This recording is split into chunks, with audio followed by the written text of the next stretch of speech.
Hey guys, Mr.W here. Another video for our online social group. So last time we talked about size of problem and understanding the size of a problem. So something we talked about but didn't really get in detail about was the fact that everybody reacts to problems differently. And so we need to think about the fact that when we have a problem, we should be reacting the same size as the problem that we're dealing with. So if we have a little problem, we should have a little reaction. If we have a big problem, it's okay to have a big reaction.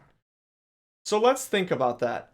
What would be an appropriate way to react to a little problem? Well, our little problem, if we remember, is something that we can solve ourselves or something that we can just move past. So, a good way to react is maybe we just shrug it off. We say, you know what? It's not that big of a deal. I can move on. Or maybe we come up with that quick solution. Depending on our problem, maybe we can quickly solve our problem. So maybe our pencil lead breaks. Well, this is a quick solution. We can just get out another pencil. You can tell yourself, you know what? This is no big deal. Because maybe it's not. It feels like it might, but maybe it's not. Or we can do some sort of technique to relax. Because sometimes our reaction is too big for our problem.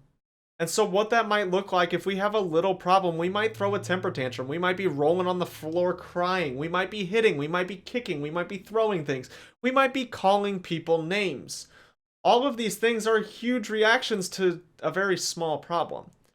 And in the moment on the inside, we feel very, very big feelings. And so we talked about the difficulty is sometimes our big feelings make our problems feel very big. And so we need to come up with ways to get calm first so we can determine how big of a problem we have, like we talked about in the video before. So some ideas if you're having one of these problems and you're starting to feel these big feelings and you're not in a place where you can determine, is this a big problem, a little problem, a medium problem? You're not in a place where you can determine that because you are really feeling these big feelings. These are some steps that we can take to help ourselves calm down and decide how big our problem is. So we can take slow, deep breaths.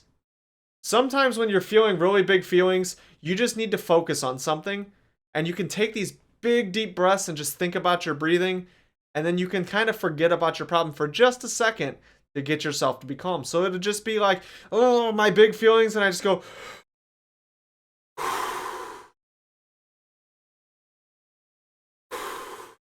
and now I'm starting to feel a little calmer, and I can think about my problem and say, how big is my problem? I'm starting to feel my big feelings and I can count to 10. I can go 1, 2, 3, 4, 5, 6, 7, 8, 9, 10. And now I can think about how big my problem really is. If you notice, when I took my deep breaths, when I counted to 10, I just kind of naturally closed my eyes because I don't want to be in the environment that is making me frustrated. So I can close my eyes and I can think of somewhere happy and I can do one of those two things. Maybe you just do them in your head and you just close your eyes. And you get yourself into a place where you can think how big my problem is. Maybe you need to tell yourself, I am calm. I can be calm. Whisper that to yourself 5 times. You're very frustrated, you feel big, and you go, I can be calm. I am calm. I am calm. I am calm. I am calm. And if you can tell yourself that 5 times, maybe it'll help you calm down. So we've learned other ways that we can get calm, and we've talked about other ways we can get calm in class. And so if any of those things, any other ways that you've learned to get calm help you, then use them. But I was just giving you some suggestions there as some ways that I use when I'm very frustrated or feeling these very big feelings and I need to get calm.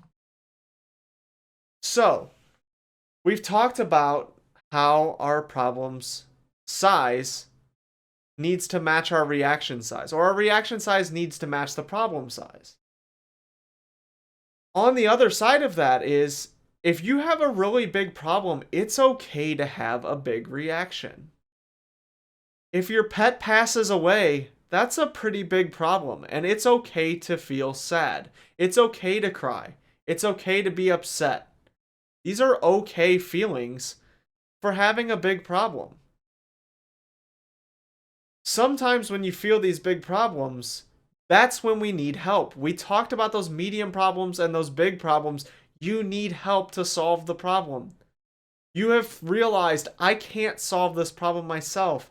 And that's when we can do these things. We can ask an adult for help. We can talk to your friends about your problems. Friends are great for that. We can work with others to find our solution. Sometimes other people have dealt with these problems we have. They felt the way we have felt before. Maybe sometimes they don't fully understand, but it just helps to have someone else there. Don't be afraid when you have these big problems and even medium problems to get help from someone else. There's no shame in that, because your feelings are very true. It is how you truly feel. And if you have big feelings and you can't figure out how to solve them, get somebody to help you. So you might be thinking, you know what? I have these big feelings. Even if it's a small problem, these are my feelings. And we're not sure, why does it matter? Why does it matter how I react to the size of my problem? Well, sometimes we need to think about, what do other people think when they see us reacting very, very big to a very small problem? So you might have a very small problem of, you lost your homework. So you can't find your homework anywhere. You have these big feelings. You're starting to feel like you're gonna do something. And so you get really mad and you push your desk and you start beating on the desk. I don't know, whatever it is you do when you have big feelings and you are just not in control. And sometimes that happens, and that's okay. We are learning how to deal with that still. But how does that make other people feel? So when other people see us have these big reactions to something that feels very small, it might make them feel kind of nervous to be around you. They might not want to be around you because they're not sure how you're going to react. And they might think you're overreacting. And sometimes when we're already very frustrated, the worst thing people can say is, you're overreacting, because then you're even more frustrated. But from their perspective, they see this is a small problem and you have a big reaction. They see what you can't see yet. But once we use our relaxation techniques during the problem and we get calm, we can think, how big is our problem? How can I solve it? And then we can think about our reaction. Was our reaction matching the size of our problem?